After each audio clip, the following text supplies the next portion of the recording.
네, 여러분 이제 문항 1번부터 하나씩 살펴보도록 하겠습니다.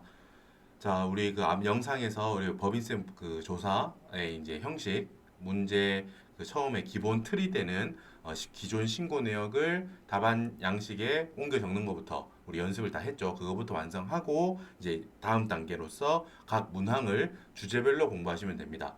자, 여러분 그 한 말씀 더 드리면은 여러분 법인세 관해서 문제 2번도 법인세, 문제 3번도 법인세죠. 말씀드렸듯이 자, 여러분 혹 문제 2번은 법인세 신고고 문제 3번은 법인세 조사라고 이제 충분히 설명을 드렸고 거긴 이해가 되셨을 거예요. 자, 여러분 한 말씀 더 드리면은 여러분 여기는 다 공통대입니다. 뭐가 나올지 몰라요. 문제 2번, 문제 3번은 예를 들면 그런 건 없다는 겁니다. 뭐 법인세 신고에만 나오고 법인세 조사에는 안 나오거나 반대로 법인세 조사에만 나오고 법인세 신고에는 안 나오고 여러분 그런 주제는 없습니다. 우리가 지금 공부하고 있는 주제들 있죠. 문항들. 우리 법인세 문제 2번에서도 문항 10개를 보고 왔잖아요. 그 주제들이 언제든 문제 3번 법인세 조사에서 나올 수 있어. 아시겠죠? 반대로 지금은 문제 3번에서 공부를 하고 계시는 법인세 조사에 관한 요 문항들도 당연히 뭐 다음 회차 어느 회차에서든 언제든 법인세 신고 문제 2번에서 나올 수 있다는 말씀이에요. 알겠죠? 그러니까 처음에 이제 답안 양식의 차이 문제 2번과 문제 3번을 접근할 때 그냥 답안 서식의 차이만 조금 있구나 라는 것만 익히고 나면은 그 다음부터는 그냥 쭉 공부하시면 돼요. 그냥 주제별로. 이게 뭐 문제 2번용 공부 따로 하고 문제 3번용 공부 따로 하고 이런 게 아닙니다. 그냥 문제 2번, 문제 3번은 공통점이 그냥 법인세에 대한 소주제들, 소주제 항목들을 공부한다라고 생각하시면은 서로 공통 호환된다라고 생각하시면 됩니다. 공부는. 자, 158페이지 펴세요. 158페이지. 현금 매출 누락에 대한 세무조정이라고 되어 있고 자, 여러분 이제 요게 각 문항의 처음이니까 로마자 3번 조사 적출사항 우리가 세무조사를 했더니 아래에 여러 문항들에 관한 우리가 사항들을 적출해냈다라는 거예요. 조사의 결과 이런 사항들을 발견했다라는 거예요. 자, 적출사항은 당초 신고한 세무조정에 반영되지 않은 것으로 가정하고 원단위 미만은 절사한다라는 거예요. 각 적출사항은 아까 말했듯이 우리 답안 서식에서 경정칸, 경정칸은 정답칸이죠. 문제 풀고 그 정답을 경정칸에 적자. 그렇게 하시면 돼요. 자, 1번. 국세의 상품 A 매출 계정을 검토할 경우가 다음과 같다. 1. 부가가치세 과세 대상인 상품 A 100개를 거래처에 여러분 1억 1천만 원에 현금으로 판매하고 1억 1천만 원 안에는 1천만 원의 부가가치세가 포함되어 있네요. 1억 1천만 원에 현금으로 판매를 하고 회계 처리를 안 했대요. 회계 처리를 누락했대요. 물 잠깐 마시겠습니다.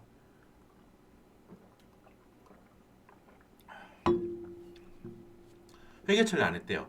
그리고 그 받은 현금은 어디 갔는지 알 수가 없대요. 자, 2번. 매출 원가는 결산서상 재고자산으로 계상되어 있으며 매출 원가율은 70%다.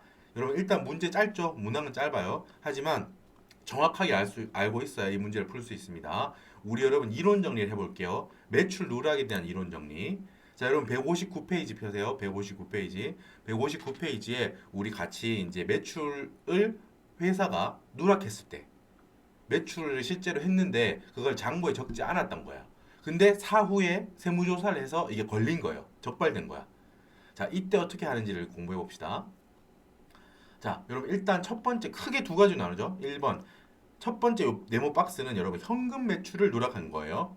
그리고 밑에 다음 페이지 160페이지는 뭐다? 외상 매출을 누락한 거예요.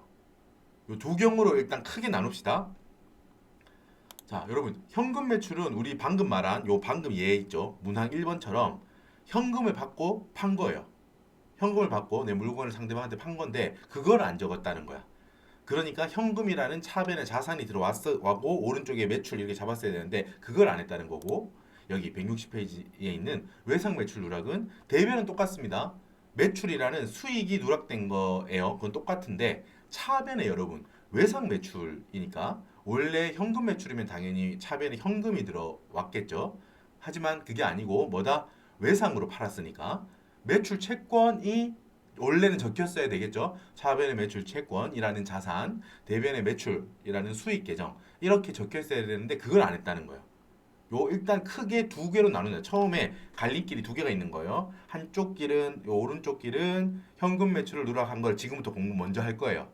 그러고 나서 다음 페이지 160페이지에서는 외상 매출을 안 적었을 때 장부에 매출 채권을 누락했을 때 어떻게 하는지를 나누어서 생각해 보겠습니다. 일단 현금으로 자 여러분 일단 현금 매출 누락이고 이 안에서는 또 두 가지 경우로 나눠집니다.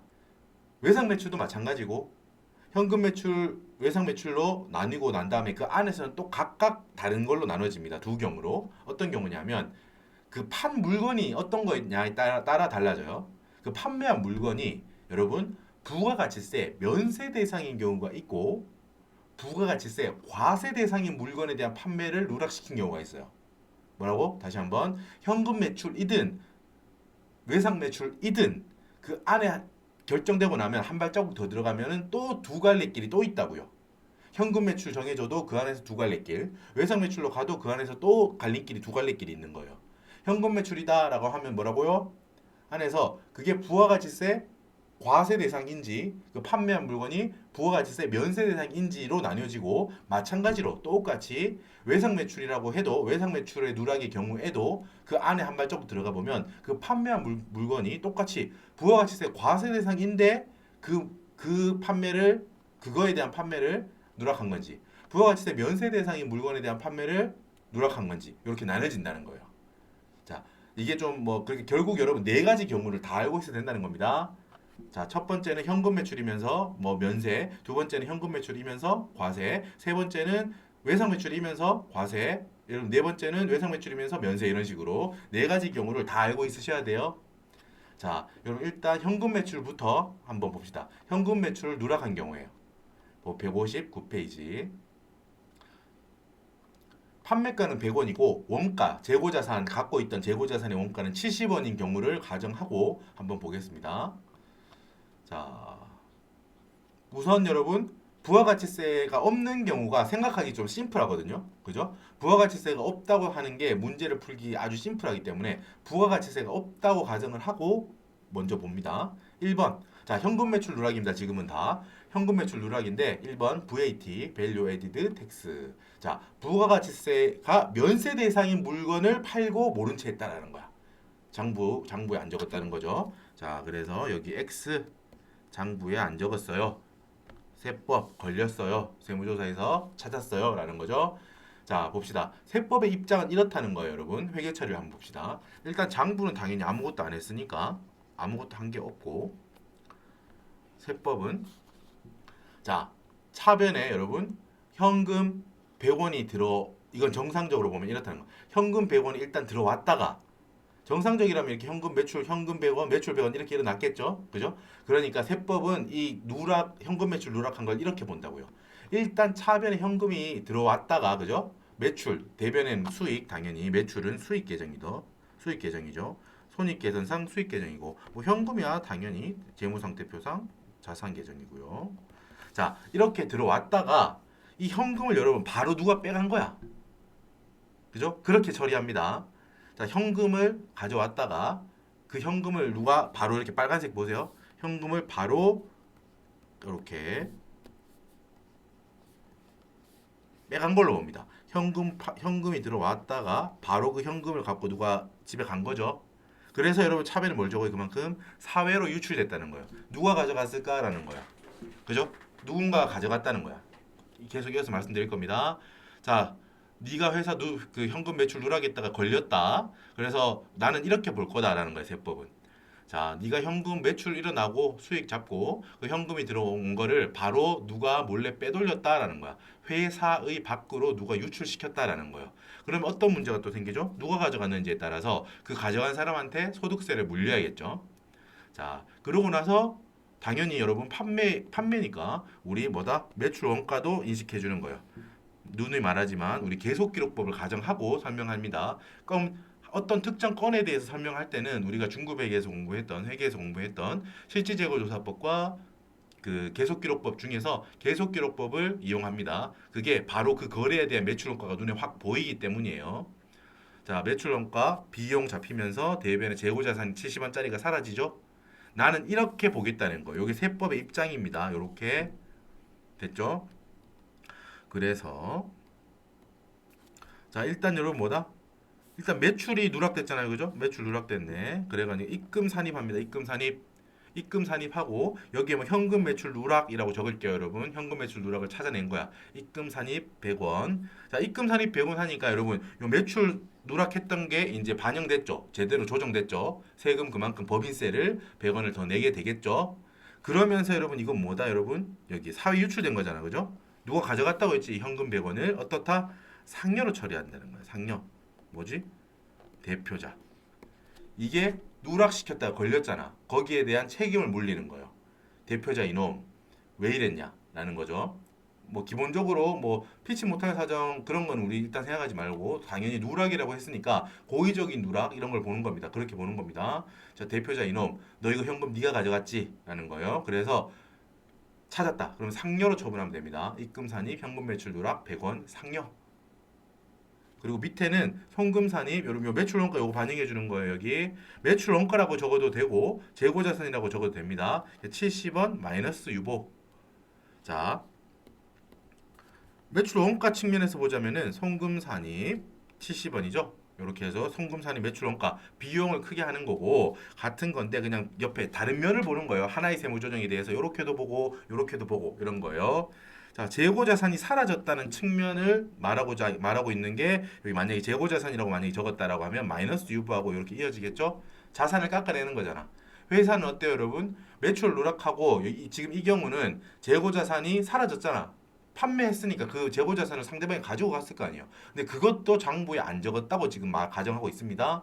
그렇다면 어때? 장부상에만 남아 있지만 실물은 없죠. 없애주는 게 맞잖아, 그죠? 그러니까 자산을 깎아내야 되니까 재고 자산 마이너스 유보로 이렇게 처리하는 거예요. 세무조정 이렇게 두 개 들어가면 됩니다. 매출에 대해서 현금 누락시킨 현금 매출에 대해서 입금 산입 그리고 상여 처리합니다. 그 금액에 대해서. 그리고 재고 자산에 대해서 날려주고 재고 자산 삭제시켜주고 감시켜주면서 비용 처리, 송금 산입 매출원가 70원 마이너스 유보 이렇게 하면 됩니다. 자, 여기까지는 여러분 쉽죠? 자, 여러분 개념을 분명하게 제가 설명드릴 때 혼자 자기 것을 만들어야 돼요. 왜냐하면 비슷비슷한 경우 지금 4개를 하는 거거든요. 현금 매출일 때 그 물품이 면세일 때 과세일 때 외상 매출일 때 그 판매한 물품이 면세일 때 과세일 때 이렇게 4가지 케이스를 다 공부해야 되거든요, 우리. 그러니까 봅시다. 자, 이번 문제의 정답은 요게 될 거예요. 현금 매출이면서 과세 대상인 경우야. 부가가치세 과세 대상인 경우. 회사는 아무것도 안 했어요. 당연히 X. 그 걸렸죠? 걸렸다라는 거야. 자, 여러분 세무조정을 한번 보세요. 세법은 이렇게 보겠다는 거예요. 자, 여러분 들어왔어야 여긴 똑같아. 뭐? 들어왔어야 되는 현금만큼을 전부 다 누가 가져갔다라는 거야. 뭐라고? 들어왔어야 되는 현금 전액을 누가 가져갔다. 이거 누구니? 답은 뻔하지. 요거 그래가지고 누가 책임졌니? 누가 책임질 거야? 대표자. 죄송합니다. 이렇게. 죄송합니다. 앞으로 안 그러겠습니다. 라는 거지. 잘못했다고 해도 일단 이거 소득세는 내라. 라고 하는 거야. 자, 뭐라고? 여러분 여기 적은 금액을 체크하세요. 뭐 들어왔어야 되는 현금 이거 누가 가져갔니? 그죠? 대표자입니다 하니까 입금 산입 현금 매출 누락 110원 상여라는 게 중요해. 그러니까 부가가치세 지금 10원. 아까 방금 위에서는 매출이 100원이어서 들어올 현금이 100원이었죠? 왜? 부가가치세 면세 제품을 팔았으니까. 근데 여기는 부가가치세 과세 제품을 팔고 그 돈을 누락시킨 거야. 장부에 팔아놓고. 그러니까 정상적인 판매라면 여러분 어때? 우리가 회계 처리를 할 때 대변의 매출 당연히 수익 100원 그리고 10원은 여러분 제가 부가가치세 설명을 이미 앞에서 많이 했죠. 어떻다? 이 10원은 뭐예요? 이 회사의 매출이 아니고 갖고 있다가 잠깐 맡아뒀다가 부가가치세 신고할 때 내야 되잖아. 매출세액으로. 그죠? 그래서 잠깐 맡아두는 거니까 부채죠. 회사 입장에서. 그죠? 이걸 회사가 내는 게 아니잖아. 소비자, 나한테 물건을 사간 사람이 부담하는 거잖아. 그지? 간접세이기 때문에 이 회사가 돈을 받아뒀다가 제가 대신 내겠습니다. 주세요 10원 이렇게 한 거잖아. 이 10원은 당연히 매출이 아니에요. 이 10원은 회사 입장에서 부채야, 빚이야, 빚. 얼른 내야 돼, 나라에. 됐죠? 자, 하지만 여러분 여기서의 핵심은 뭐다? 중요한 거는 입금 산입 우리가 현금 매출 얼마 얼마 하고 상여라고 하고 대표자 이놈 너 돈 이거 네가 가져갔지 그래 놓고 쓱 모른 채 뭔가 뭐 장부 분식하거나 안 걸리길 바라면서 이거 판 돈 네가 가져갔지라고 하는 건데 그죠? 그게 중요한 건 뭐예요? 이거 판 돈 네가 가져갔지 이거예요. 너희 회사의 매출 네가 가져갔지 아니죠? 물론 면세라면 그 매출만큼이 현금으로 들어올 테니까 위에처럼 봐봐 매출 100원 현금 100원 이렇잖아. 매출 금액이 현금 들어온 거하고 똑같죠? 그죠? 면세 제품이라면 근데 부가가치세 과세 대상이라면은 팔 때 소비자한테는 이랬다는 거야. 소비자한테는 이거 100원짜리인데 100원짜리 사가시죠? 요거 10원은 제가 나중에 나라에 부가가치세 내야 되니까 110원에 팝니다라고 팔았을 거 아니야. 맞죠? 일반적으로 부가가치세 과세 대상은 그렇게 돌아가잖아. 그죠? 판매에 대한 루틴이. 그렇게 하고 나서 110원을 받아놓고 요거를 꿀꺽 먹은 거지. 꿀꺽 먹고 모른 체 하고 있었던 거야. 근데 걸렸다는 거지. 그죠? 그러니까 매출 자체는 얘가 얼마를 누락시킨 거예요? 매출은 100원을 누락시킨 게 맞아요. 맞죠? 근데 여러분 현금은 얼마를 얘가 가져간 거야? 오, 잘했습니다. 110원. 그러니까 매출 금액에다가 부가가치세 예수금 그것까지 받아서 얘가 꿀꺽 한 거라고. 그죠? 누가 가져간 걸 본다고? 대표자가. 장부에 안 쓰고 몰래 이렇게 가져간 거예요. 됐죠? 그러니까 여기다가 100원 하면 틀린다고. 부가가치세 과세 대상인 경우에는 현금 매출 누락에다가 110원을 해야 돼요. 입금 산입 현금 매출 누락 110원. 자, 됐죠? 자, 여러분 여기서 하고 나면 그리고 또 중요한 거. 요것만 하면 안 돼요. 요 회계 처리에서 여러분 또 뭘 해야 돼요? 뭐가 있어요? 지금 위에서 없었던 거 뭐 보여요? 뭐가 보이죠? 그쵸? 부가가치세 예수금 10원이 있죠. 이것도 얘는 삥 한 거잖아. 내가 먹을 거야 삥 이렇게 먹은 거잖아. 그죠? 이거 내 거야 삥 이렇게 이 현금도 가져갔는데 이거는 여러분 회사의 정식 회계 처리를 한다면 이거는 뭐다? 부가가치세 내야 되잖아. 부채죠 부채. 이거는 항상 생각하세요. 이거는 장부가 아예 안 걸리길 바라고 이거를 아예 누락시킨 거야. 숨겨놓은 거를 우리가 잡은 거예요. 지금 조사를 통해서. 그러니까 찾아낸 순간 이거는 당연히 이 10원은 부가가치세 내야 되는 금액이 되는 거죠. 당연히. 그죠? 그러니까 10원 요 부채죠. 부가가치세 예수금 미리 받아뒀다. 미리 예 받을 수 돈금 해서 미리 돈을 받아뒀다라는 거야. 그죠? 나중에 내야 될 건데 부채라는 거 됐죠? 그래서 요거를 인식시켜 줘야 돼. 부채를 회사는 아무것도 인식을 안 했잖아. 근데 부채를 인식시켜 주는 세무 조정을 해야 되는 거예요. 맞죠? 요거 초록색 밑에 뭐다? 송금 산입 부가가치세 예수금 당연히 부채고요. 10원 뭐다? 부채가 늘어나는 거니까 마이너스 유보. 그죠? 자산을 줄어들게 만들게 하고 싶거나 부채를 크게 하고 싶을 때, 즉 순자산을 작게 하고 싶은 거죠. 공통점이 자산이 커지거나 부채가 작아지면 순자산은 커지는 거죠. 그러니까 부채가 지금 크게 만들어야 되니까 마이너스 유보라는 거예요. 맞나요? 맞죠? 자, 여러분 요거를 지금 요 두 개 묶었죠? 두 개 묶어서 생각해 보세요. 여러분 지금 위에서 봐요. 여러분 자 부가가치세 돈 받은 거는 결국 우리 회사의 매출은 아니죠. 그지? 결국은 그거는 내가 맡아뒀다가 나라에 내는 거잖아. 그러니까 결과적으로 여러분 큰 그림을 보자고. 부가가치세 면세 대상이든 부가가치세 과세 대상이든 어때요? 세무조정을 하고 나서 일단 여러분 재고자산 매출원가는 일단 빼고 생각합시다. 이 매출에 대한 조정을 세무조정을 하고 나서 누락된 거에 대해서 회사의 법인세 과표는 얼마가 늘어나게 나야 될까요? 100원이죠. 면세 대상도 봐. 면세 대상은 어차피 부가가치세가 없으니까 눈에 확 보이죠. 어때요? 보시다시피 매출 100원 이만큼에 대해서 현금 매출 누락 100원 상여 입금 산입 그죠? 입금 산입 100원 된 거. 입금 산입 100원 과세 표준 100원만큼 커져라 이거죠. 그죠? 그리고 여러분 부가가치세 과세 대상이라고 그 결과는 똑같다는 거예요. 결과부터 먼저 말씀드리면 결론은 똑같다는 거예요. 자, 얘가 가져간 현금이 110원이죠. 그래서 110원에 대해서 대표자 이놈 소득세 더 내라고 했어. 맞죠? 그건 맞아. 110원 부가가치세 포함한 금액으로 상여 처분했죠. 대표자는 책임을 묻는 거예요, 이거. 그죠? 하지만 중요한 거는 뭐다? 뭐 이것도 중요해요. 하지만 뭐 본질적으로 보자면 부가가치세 면세 대상 1번이든 2번 부가가치세 과세 대상이든 어차피 부가가치세는 이 법인의 매출이 어차피 아니잖아. 어차피 이 회사의 수익 매출은 100원이요. 100원. 맞죠? 자, 그렇게 됐나 확인해 볼게요. 자, 세무조정 보세요. 세무조정 봅니다. 세무조정. 자, 윗줄만 봐봐. 입금 산입 현금 매출 누락 110원. 이 됐죠? 그리고 상여. 그러니까 이렇게 말했잖아. 제가 아까 전에. 대표자 이놈 110원 가져갔지. 너 부가가치세까지 네가 가져갔지. 맞아요. 요렇게 하는 거야. 110원. 요거 꼭 잊으시면 안 돼요. 부가가치세까지 포함해서 상여 처분한다. 됐죠? 되게 중요한 사항이죠, 이거. 그럼 법인세과든 어디서든 일을 하시다 보면은 많이 접하게 되십니다. 부가가치세도 많이 보게 되고 법인세 쪽도 많이 보시다 보면은 이게 뭐 이제 지적 사항이기도 하고 많이 보게 됩니다. 이런 실수도 많이 하시고 많이 하게 됩니다. 그래서 결론은 이거죠. 뭐다? 상여 처분하는 금액은 부가가치세 포함된 금액으로 해요. 자, 그러면 의문이 드실 수 있겠죠?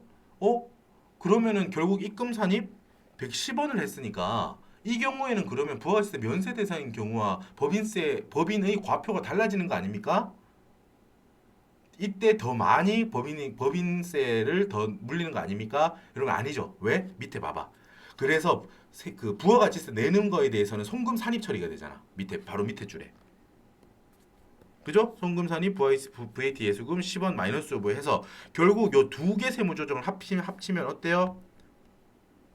플러스 100이 되죠. 법인세 소득 금액에 미친 영향이 이펙트가 플러스 100인 거예요. 그죠? 위에도 당연히 요거 플러스 100이고요. 면세인 경우는 당연히 딱 눈에 보이잖아. 입금 산입 현금 매출 누락 100원 상여. 근데 부가가치세가 과세 대상인 경우에도 결과적으로 똑같다는 거예요. 위에 줄만 보면 오해하기 쉽습니다. 입금 산입 상여 그러니까 부가가치세 포함된 금액을 입금 산입 상여로 처분하면 그 부가가치세까지 지금 그 금액에 해당하는 이 문제에서는 10원에 대해서 법인세의 과표가 늘어나는 거 아닙니까? 라고 궁금해하실 수 있지만 아니라는 거예요. 왜? 우리는 거기 부가가치세 예수금에 대해서 송금 산입 마이너스 유보를 하거든. 부채를 잡아주잖아요. 지금 새로. 그러니까 결과적으로 딱 하면 매출 자체는 100원만 늘어나는 거죠. 당연히 맞죠? 부가가치세는 어차피 이 회사의 매출이 원래 아니잖아요. 그냥 이 110원에 대해서 상여 처분하는 거는 이 현금 들어온 만큼을 가져갔지 않냐? 네가 대표자야. 요렇다는 거예요. 됐죠? 충분히 설명이 됐다고 생각을 하고 마지막에 여러분 요건 똑같아요. 재고자산이 사라졌잖아. 당연히 팔렸으니까 재고자산이 사라져야 되는데 사라지는 회계 처리를 안 했죠. 그러니까 그거 없애주면 돼요. 차변의 비용, 대변의 재고자산 요렇게 계속기록법이라고 했습니다. 전제를 하는 겁니다. 그냥 가정, 송금 산입, 매출원가 혹은 재고자산 아무거나 적으시면 돼요. 70원 마이너스 유보 여긴 똑같죠. 과세 상황이든 면세 상황이든 이 재고자산 자체가 사라진다는 요 세무조정은 늘 똑같습니다. 그죠? 중요한 거는 그러니까 면세일 때는 입금 산입 현금 매출 누락 100원 상여 이 현금 네가 가져갔지 대표자야. 매출 금액을 그대로 매출 금액만큼 현금을 받았을 테니까. 그죠? 자, 과세 대상은 조금 더 우리 생각을 하자. 뭐를 부가가치세에 대해서 얘가 소비자한테 속였지. 제가 그 10원 나라에 나중에 낼 겁니다. 주세요. 라고 해놓고 매출 금액과 그 부가가치세 예수금에 해당하는 현금 부분을 다 자기가 주머니에 인마이 포켓에 단 거죠. 그러다 걸린 거잖아. 그러니까 그 현금을 가져간 거에 대한 책임은 당연히 상여로 매출 금액에다가 여기 부가가치세 예수금 더해서 그 더한 금액 총액 현금 총액 110원에 대해서 책임을 물리는 거야. 대표자 이놈 소득세 더 내 이렇게. 하지만 결과적으로 어떻게 돼요? 플러스 입금 산입 110 상여를 했더라도 우리는 부가가치세 예수금에 대한 송금 산입 세무조정도 또 해줄 거기 때문에 결과적으로 이 법인의 과표는 딱 100원. 부가가치세가 면세인 경우와 동일하게 늘어난다는 거예요. 그죠? 부가가치세가 과세라고 해서 법인이 매출이 그만큼 더 커지는 게 아니잖아요. 그죠? 나라에 낼 거니까 당연히. 자, 설명 한번 정리를 해드렸습니다. 자, 160페이지. 자, 이번엔 여러분. 자, 여러분 금액도 똑같아. 판매가 100원, 판매가 100원, 원가는 70원짜리 물건을 팔고 나서 똑같이 면세 대상인 경우 누락한 경우, 과세 대상을 누락한 경우 이렇게 할 건데 이번은 뭐다? 외상 매출이라는 거야. 외상 매출. 그러니까 상대방이 돈이 없어가지고 나중에 한 달 뒤에 갚을게요라고 하고 사갔대. 그런데 그걸 누락시켰대요. 회사가. 알겠죠? 그 경우입니다. 여러분 기본적으로 되게 유사해요. 그죠? 보겠습니다. 1번 부가가치세 면세야. 회사는 아무것도 안 했고요. 원래대로 하면 세법은 이렇게 보겠다는 거야. 야, 난 이렇게 처리할 거야. 매출 여기 똑같죠, 여러분? 수익 잡히는 거예요. 자, 차변 여기가 다르죠? 원래 현금이 바로 들어오는 건데 여기 그게 아니고 매출 채권이라는 자산, 재무상태표상 자산이 누락된 걸로 보는 겁니다. 매출 채권 알죠? 곧 현금 될 애, 곧 현금으로 바뀔 애잖아, 그죠? 자, 그런데 얘를 요렇게 처리했어야 되는데 누락됐다는 거야. 자, 알겠죠? 그러니까 이거에 요렇게 보고 밑에 재고자산 사라지는 건 똑같고요. 자, 요걸 보고 세무조정하면 됩니다. 자, 여러분 아까 전에 차이점 뭐예요? 아까 전에 제가 여기는 현금이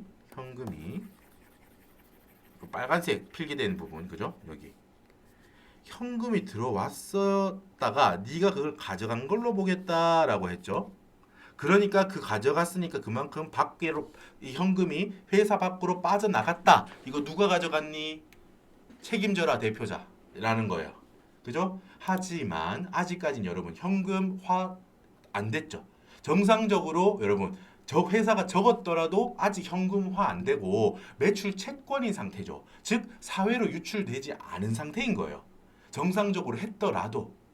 그죠? 그렇기 때문에 이때는 요 현금을 받을 가능성이 있죠. 뭐 이게 뭐 대손 생길 수도 있지만 기본적으로는 현금으로 전환될 예정인 애잖아. 그죠? 이 자산에 대해서 그냥 새로 잡아주면 돼요. 세무조정이. 그냥 이 자산이 누락됐다. 요 자산을 새로 플러스 요보로 잡아주면 되는 거예요. 현금 매출과의 차이점입니다. 현금 매출을 얘가 누락했을 때는 이 법인이 야, 너 그 현금 누가 가져갔지? 유출됐지 사회로. 책임져라 대표자야. 상녀야.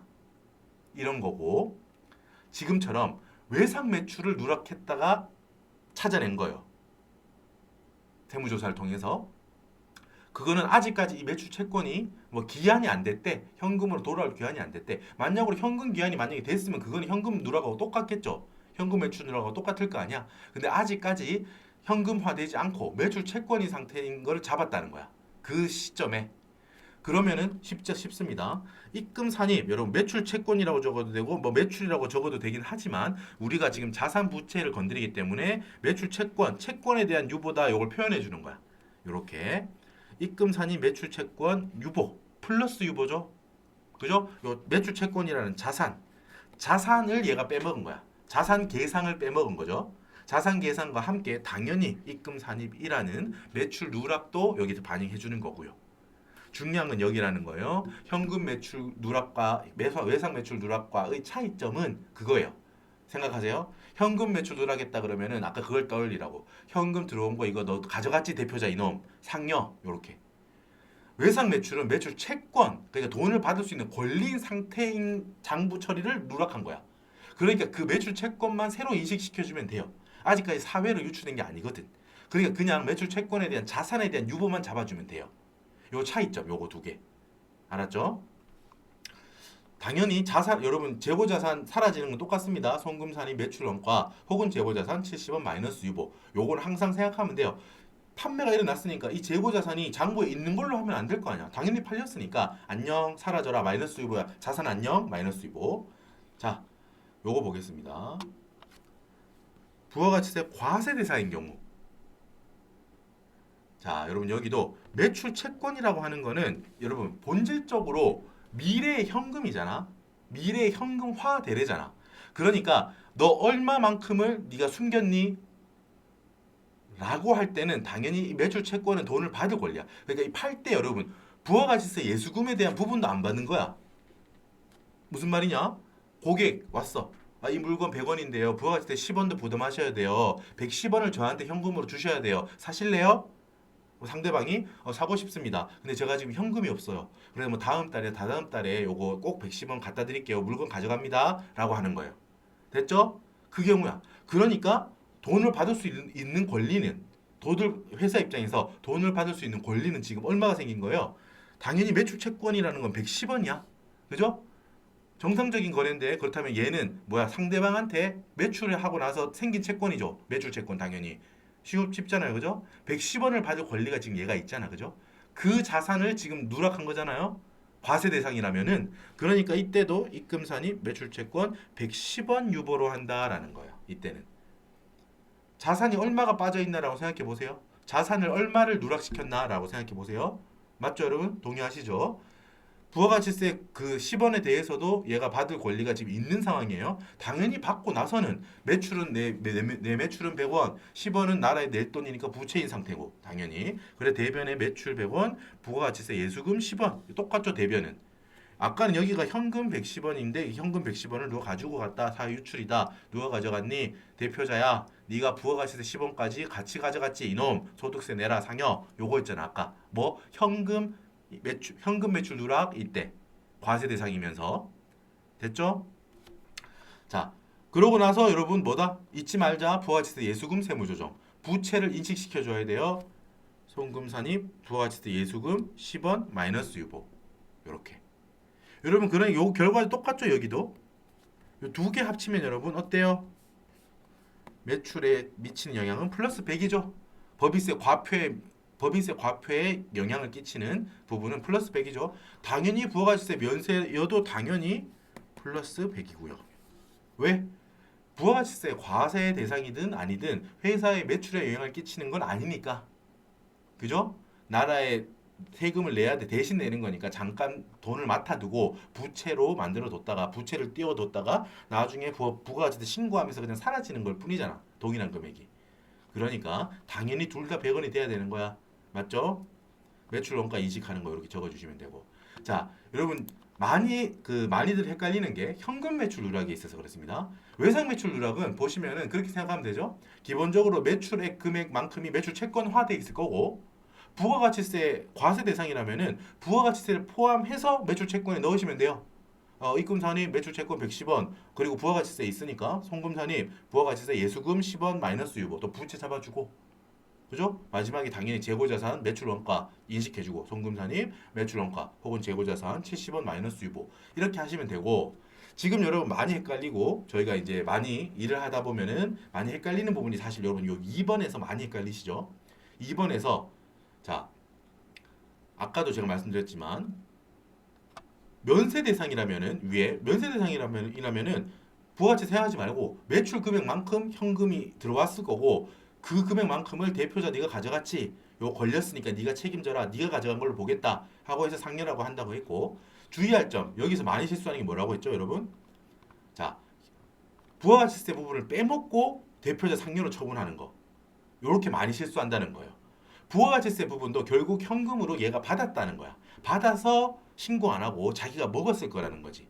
그죠? 회사 입장에서는 매출은 100원인 거예요. 그죠? 회사 입장에서 법인세 관련해서 과표가 늘어나야 되는 금액은 결과적으로 어때? 아까 플러스 110 마이너스 10 해서 결국 100원이에요. 하지만 현금을 갖고 도망간 사람 이 대표자한테 책임을 물려야 될 금액은 어때요? 부가가치세 포함해서 상여로 처분하라고. 됐죠? 자, 요것들 이제 그 업무 보실 때도 알아두시면 많이 참고하실 수 있을 겁니다. 자, 이제 158페이지 와서 문항 1번을 같이 풀게요. 문제가 크지 않기 때문에 이론 정리하고 같이 문제 실점 문제 풀이까지 한 번에 쭉 할 수 있습니다. 다시 한번 문제를 읽어보겠습니다. 이제 좀 눈에 더 들어오실 거예요. 상품 A 매출 계정을 검토했다가 이런 거를 적발해냈대요. 양괄호 1번. 자, 뭐라고? 아, 과세 대상이네. 부가가치세 과세 대상의 상품 100개를 1억 1천만 원. 부가가치세 포함이니까 1억이 매출이고 1천만 원이 부가가치세겠죠. 자, 뭐다? 현금 판매. 방금 제가 말하고 왔던 거. 여러분 이거 많이 헷갈리십니다. 하여튼 바로 그 사례예요. 그래서 문제로 더 내셨을 수도 있고 여러분 네 가지 케이스 다 하실 줄 알아야 됩니다. 알겠죠? 우리 회계실무 공부할 때도 재고자산에 보면 예를 들면 뭐 실질재고조사법, 계속기록법 하고 뭐야 저쪽은 또 선입선출법 그리고 평균법 요거 두 개에서 곱하기니까 2 곱하기 2라서 네 가지 경우를 다 할 줄 알아야 합격하잖아요. 그죠? 그 중에 하나가 시험에 나오긴 하지만 찍기로 공부할 수는 없으니까 다 할 줄 알아야 된다고 했죠. 여기도 마찬가지입니다. 뭐 현금 매출 누락이면서 면세 대상인 경우 현금 매출 누락이면서 과세 대상인 경우 외상 매출 누락이면서 면세 대상인 경우, 외상 매출 누락이면서 과세 대상인 경우. 여러분 여기는 뭐 하실 수 있겠죠? 제가 아까 네 가지 경우를 다 설명드렸으니까. 자, 같이 보겠습니다. 현금 매출을 누락했대요. 매출 대금의 행방은 알 수 없다. 이거 사회로 유출됐다는 거야. 그래서 어떻게 한다고? 대표자 이놈, 네가 책임져 이렇게 하는 거고. 자, 매출 원가는 어때요? 그러니까 매출 정상적이라면 매출 원가로 계상을 했었어야 되는 금액이란 뜻입니다. 이거 매출 원가로 계상했었어야 되는 그 동일한 금액만큼은 아직까지 이런 거야. 아직까지 결산서, 그게 재무상태표 혹은 손익계산서 상에 재무상태표상 재고자산으로 계상되어 있다. 맞죠? 매출 원가율은 70%니까 요건 바로 하면 되죠. 아까 매출 100원이면 매출 원가는 70원이다 하고 재고자산으로 계상되어 있다는 거리 재고자산으로 계상되어 있다는 말이 매출 원가화 됐어야 되잖아. 그런데 얘는 다 누락시켰으니까 안 팔린 척하고 현금만 꿀꺽하고 재고자산이 있는 척하다 걸린 거야. 그죠? 뭐다? 재고자산을 깎아내는 거야. 깎아내서 어떻게 한다? 송금 산입해서 매출 원가 화시켜주면 되죠. 자, 요거 풀이 보겠습니다. 자, 여러분 지금 보시면은 마침 제가 뒤에서 여러분 100원 이렇게 예를 들었잖아요. 그죠? 100원, 70원 이렇게 했는데 지금 마침 숫자도 어때요? 1억 1천만 원이죠. 그러니까 제가 보통 예를 들 때 이렇게 100이라고 하면은 1의 단위를 100만으로 봐서 요 100이라는 숫자를 1억이라고 읽고 했죠? 그러니까 딱 맞는 거야, 그냥. 요 아까 뒤에서 예를 들었던 거 있죠? 현금 매출 누락이면서 부가가치세 과세 대상인 경우 방금 예를 보고 온 거 그거를 그냥 숫자를 100만 단위라고 생각하고 지금 이 문제 풀면 됩니다. 매출 원가율도 마침 딱 70% 맞으니까 요 그 사례를 들었던 숫자 그대로 풀어볼게요. 자, 회사는 누락했습니다. 내가 현금 꿀꺽 해야지 했는데 걸렸어. 세무조정 합시다. 걸렸어요. 세무조사에서 걸렸어요. 어떻게 본다고 세법은 이렇게 본다. 너 매출 100원 수익 누락시켰지. 그리고 네가 10원 맡아뒀다가 나중에 냈어야 되는 요 부가세 예수금 부채 10원도 너 누락했지. 그래서 네가 들어왔었어야 되는 요 현금 110원 있잖아. 요거 네가 가져갔지? 현금 빠지죠? 사회로 빠져나갔구나. 유출. 근데 행방은 묘연하다고 했잖아. 자, 사회 유출. 회사 밖으로 나갔다는 거야. 책임져. 누가 책임져? 상여. 대표자 너 책임져. 라는 거예요. 됐죠? 요거 방금 말한 거 똑같이 하면 되는 겁니다. 현금 1억 1천만 원이죠. 매출 1억, 부가가치세 예수금 1천만 원이에요. 요 현금 1억 1천만 원이 사라지면서 어디다? 누가 가져갔다는 거지. 회사 밖으로 누가 가져갔다는 거예요. 자, 이때 어떻게 처리해요? 입금 산입, 현금 매출 누락. 여러분 중요한 거 뭐? 꼭 부가가치세 부분 요 1천만 원을 꼭 포함해서 상여로 처리해야 된다는 거예요. 다시 한번 부가가치세 예수금 1천만 원 부분을 꼭 포함해서 상여로 처분해야 됩니다. 부가가치세 부분까지 회사 대표자가 꿀꺽 같이 먹은 거예요. 어차피 얘는 누락시킬 거는 얘는 마음을 나쁘게 먹었잖아 이미. 원래는 1억은 회사의 것이고, 그죠? 원래 1억은 회사의 것이고 1천만 원은 나라의 것이에요.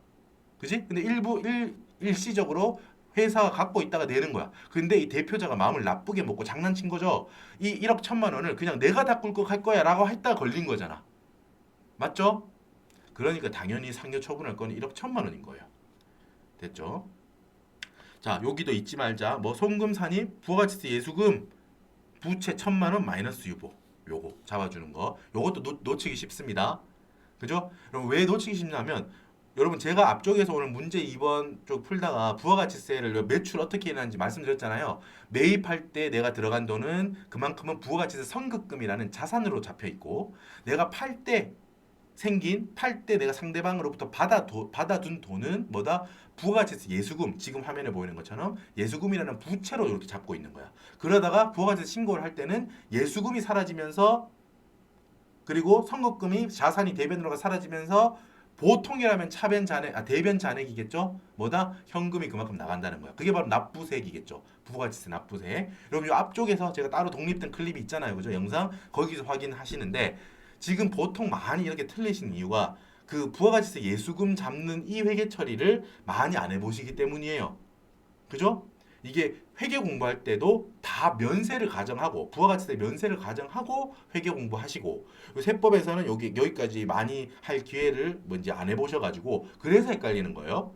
제가 회계 처리 보여드리니까 요걸로 숙지하시면 됩니다. 아, 매출이 부가가치세가 있는 상품에 대한 매출은 저렇게 처리하는 거구나. 그러니까 당연히 부가가치세 예수금 부채를 잡아줘야겠구나. 이렇게 연습하시면 됩니다. 원래 좀 낯설어요. 부가가치세 예수금 혹은 부가가치세 선급금 이런 그 자산이나 부채 계정들이. 자, 마지막에 송금산이 매출 원가 7천만 원 마이너스 유보. 그죠? 매출 1천만 원, 요 매출 1천만 원, 매출에 대한 여러분 매출 원가율입니다. 여기 보면은 매출 원가율 70%라고 돼 있죠. 요것도 그렇게 오해하면 안 된다는 거야. 매출액에 대비해서 원가율이 70%다 이 말이에요. 부가가치세 예수금 금액 포함해서 막 1억 1천만 원 곱하기 70% 하면 안 돼요. 그럼 송금산이 매출 원가 7,700만 원 마이너스 유보하시면 안 된다고요. 됐죠? 자, 주의하자. 매출 곱하기 70%니까 판매가 대비 원가율이다라는 말이에요. 판매가 대비 원가율이 70%다라는 거야. 그러니까 여기 또 실수하지 말자. 여기 7,700 1억 1천만 원 곱하기 70% 해서 7,700 하는 실수를 하지 말자라는 거예요. 됐죠? 매출액 대비 70%였다라는 거죠. 자, 여러분 회계 처리를 이제 세무 조정을 이 세 개를 정답으로 적으시면 됩니다. 자, 제일 위에 있는 입금 산입. 요거 가산 조정이죠. 입금 산입 현금 매출 누락 절대 잊지 말자. 매출액 그 자체 1억과 부가가치세까지 떼먹은 거 1천만 원을 합쳐서 1억 1천만 원을 상여로 처리해야 한다라는 점 잊지 마세요. 그리고 뭐 부가가치세 잡아주는 거, 부가가치세 예수금이란 부채 잡아주는 거, 송금산입, VAT 예수금 1천만 원 마이너스 유보. 자, 그리고 마지막에 재고자산이 사라졌죠. 여기 재고자산을 장부에 그대로 아직 남아있다고 했잖아. 7천만 원만큼이. 그러면 안 되잖아. 재고자산은 이미 팔려서 사라졌잖아요. 그거를 인식시켜 줍니다. 송금산이 매출원가 혹은 재고자산 아무거나 적으시면 된다고요. 7천만 원 마이너스 유보. 가산 조정 하나, 차감 조정 두 개. 요거 적으실게요. 여러분 161페이지 오세요. 161페이지. 자, 여러분 161페이지는 뭐예요? 입금 산입 및 송금 불산입 가산 조정입니다. 지금 여러분 문제 3번의 첫 번째 문항이니까 문제 2번에서의 문제 2번에서는 어땠어요? 소득 금액 조정할 개표 한 페이지 다 나왔죠. 왼쪽에는 가산 조정, 오른쪽에는 차감 조정 이렇게 나왔었잖아. 근데 여기는 이제부터는 아닙니다. 이제부터는 여기 두 페이지로 앞에 페이지는 소득 금액 조정할 개표 1. 그래서 입금 산입 및 송금 불산입 가산 조정 있는 거예요. 그리고 두 번째 162페이지에는 송금산입 및 입금불산입에서 차감 조정들이 여기 독립된 페이지로 적힙니다. 자, 그래서 둘 다 왼편에는 당초 적으시고 오른편에 경정 칸에는 뭐 정답을 적는 거라고요. 경정 칸에는 정답을 적는 거예요. 내가 방금 푼 그 해답을 여기 적는 겁니다. 그죠? 방금 입금산입 하나, 그러니까 가산 조정 하나, 차감 조정 두 개 나왔죠? 여러분 가서 적읍시다라고 하는 거를 그걸 여기 적는 거라고. 됐죠? 자, 현금 매출 누락, 입금 산입, 뭐 부가가치세 1천만 원 꼭 포함하셔야 돼요. 1억 1천만 원 상여. 대표자 이놈아, 네가 그만큼 현금 다 가져갔지? 부가가치세까지 네가 먹으려고 했지? 이겁니다. 됐죠? 자, 그리고 이제 송금 산입 두 개 있었죠? 부가가치세 예수금. 아, 원래 정상대로라면은 이 1천만 원만큼 나라에 냈어야 되는 거를 이게 찾았으니까 이제 내야겠죠, 얘가. 법인이. 법인은 이제 부채가 생긴 거야. 이 현금을 누가 실제로 가져가서 있든 없든 이 1천만 원은 매출이 일어났으면은 이 법인한테 나라에 부가가치세 신고할 때 내야 되는 의무가 당연히 있는 거예요. 현금을 대표자가 가져가서 없습니다. 그거는 사유가 안 되죠, 당연히. 매출이 일어났고 부가가치세 과세인 제품을 팔았어. 그럼 당연히 거기 그 과세되는 10%만큼은 신고할 때 매출세액으로 내야 될 거 아니야. 그죠? 그게 부채인 거야, 회사 입장에서.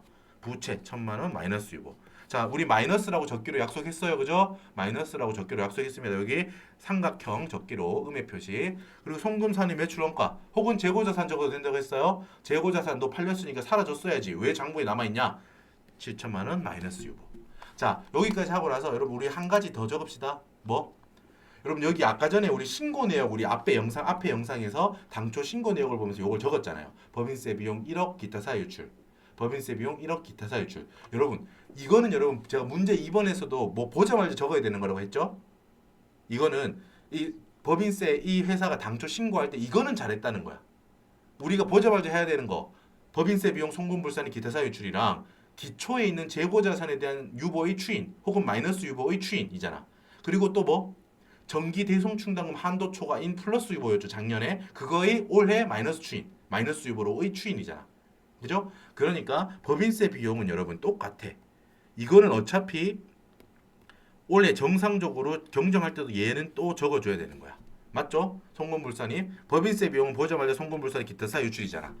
자, 그리고 여기 주의할 점. 아까 제가 처음부터 저번 영상에서도 많이 강조했는데 여러분 왼쪽에 당초 내역에 있었더라도 이번 경정에서는 얘가 그러니까 옛날에도 정답이었던 거죠. 얘는 특이하게. 그죠? 나머지 막 누락이잖아. 지금 여기 없잖아, 얘들. 근데 요거는 당초 신고할 때도 요거 하나만큼은 정답이었던 거죠. 그죠? 그거 신경 쓰지 말고 그냥 우리도 또 정답이면 또 한 번 더 적으면 되는 거예요. 동일한 게 두 번 적히잖아요. 그죠? 어떻게? 이따가 오른쪽에 경정 칸에 정답이 다 적히겠지. 그러고 나면은 원래 당초에는 요거 달랑 요거 하나였잖아. 그러니까 마지막에 자연스럽게 요 합계 차이만큼이 다음에 그 다음 과세 기간이 아니고 그 다음 양식 있죠. 거기에 영향을 끼쳐가지고 요 차이 나는 만큼만 더 가산해서 과표에 얹어지겠죠. 가산 조정이니까.